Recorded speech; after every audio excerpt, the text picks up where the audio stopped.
What's up mga friends? So for today's vlog, didiskarte tayo ng one way na malupet. Nakakuha na nga pala tayo ng bookings. Yung isa from Manila to Kalumpit, Bulacan for 254 pesos.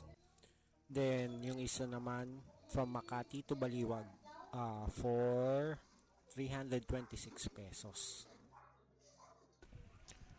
Natawagan ko na ahead yung mga clients kaya on the way na tayo to pick up our first booking sa may San Andres Bukid. Kaya tara na, let's went!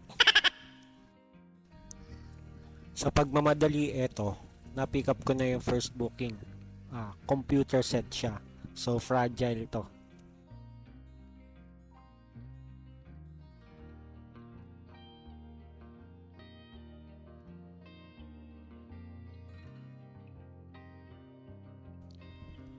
Papunta na nga pala tayo sa next pick up natin sa may Makati. At expected na medyo malaking box yung dadali natin as per previous phone conversation with the client.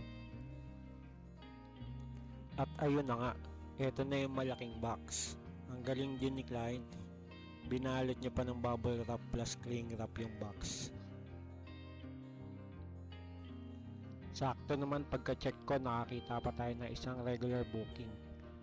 From Mandaluyong to Malolos for 263 pesos. Syempre, ginet ko na agad yun.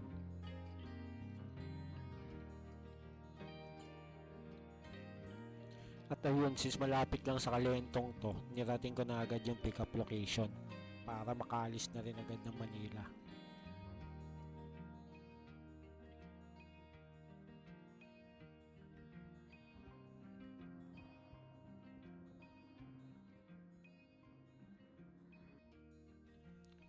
So fast forward, darating agad natin yung drop-off location natin sa Malolos, Bulacan. Along MacArthur Highway lang naman kasi to.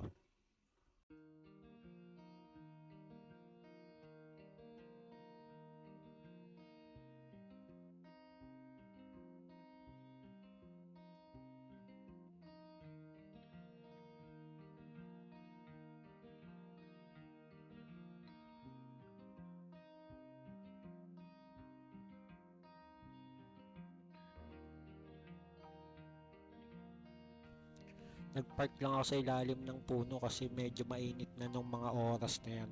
Around 1 to 2 p.m. yata. Shit, ang init. Tirik na tirik ang mata, ang araw.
Kung mapapansin nyo, ito man yung last booking na nakuha natin.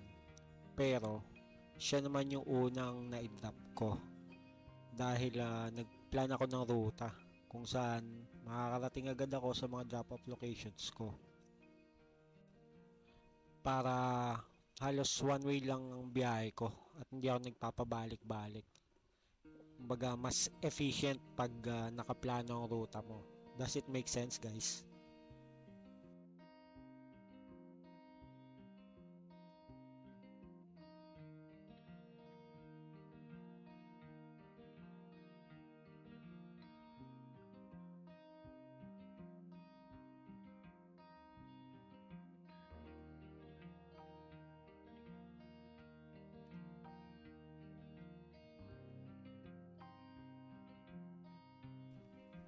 Ayun, papunta na tayo sa second drop natin sa Kalumpit. So, sa MacArthur Highway din ang daan natin.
And to my surprise, nabulaga ako dun sa baha sa location diba? nila, sir.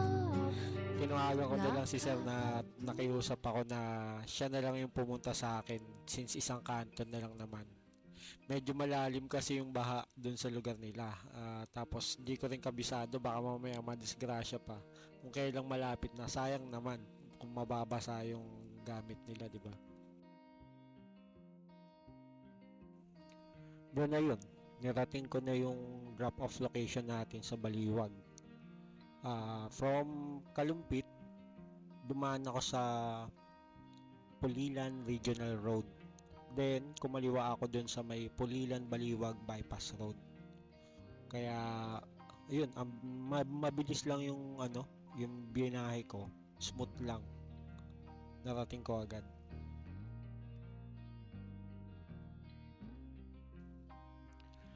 At ginabi na nga, so dumaan muna ako kay sir na palagi kong inihintuan sa tapat ng SM Marilao.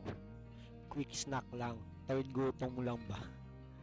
Para na rin makapagpahinga ng ilang minutes. Shoutout sa'yo sir, yung kaibigan natin na may food cart business dyan sa may tapat lagi ng Superbikes nakapwesto along MacArthur Highway sa Marilao.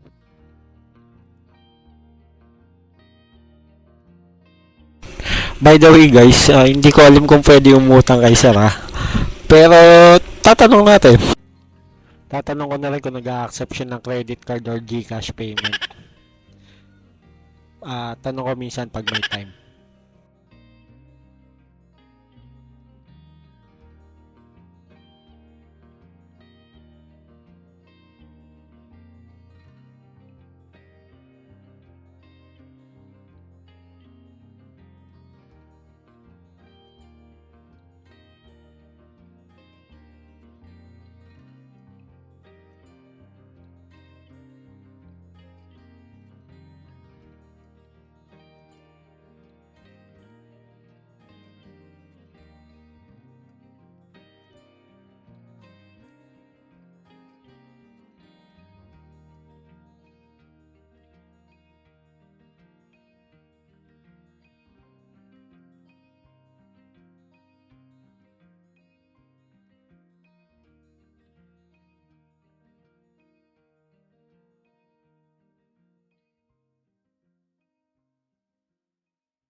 Nag-iisipan ko tayo.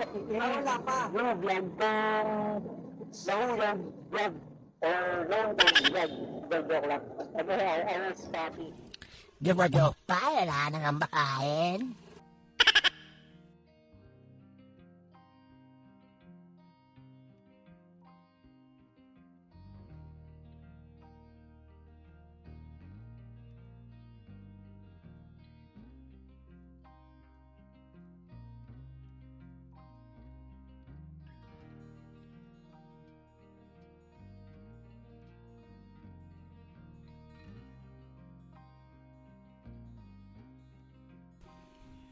Then isang tumbling away, dumaan naman ako sa bakery na palagi ko rin inihintuan.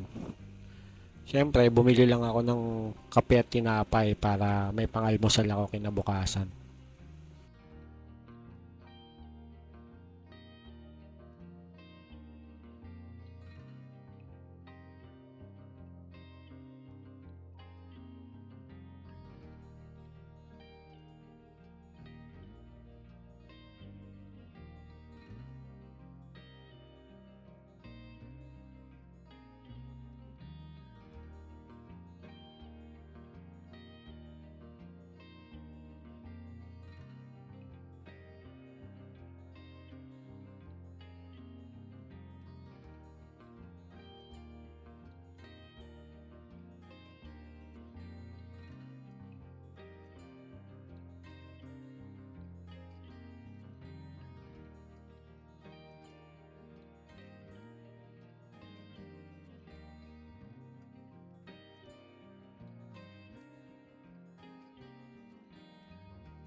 So ayun, since wala akong makuhang matinong booking na may maganda-gandang rate na pabalik ng Manila, eh di dumiretso uwi na rin talaga ako.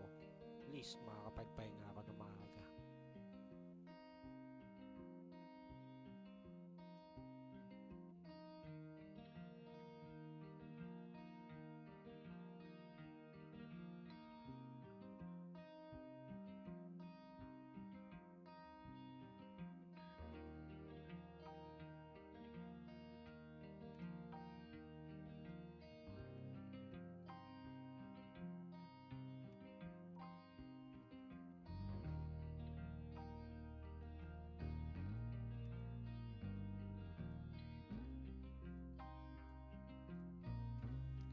So guys, hanggang dito na lang muna.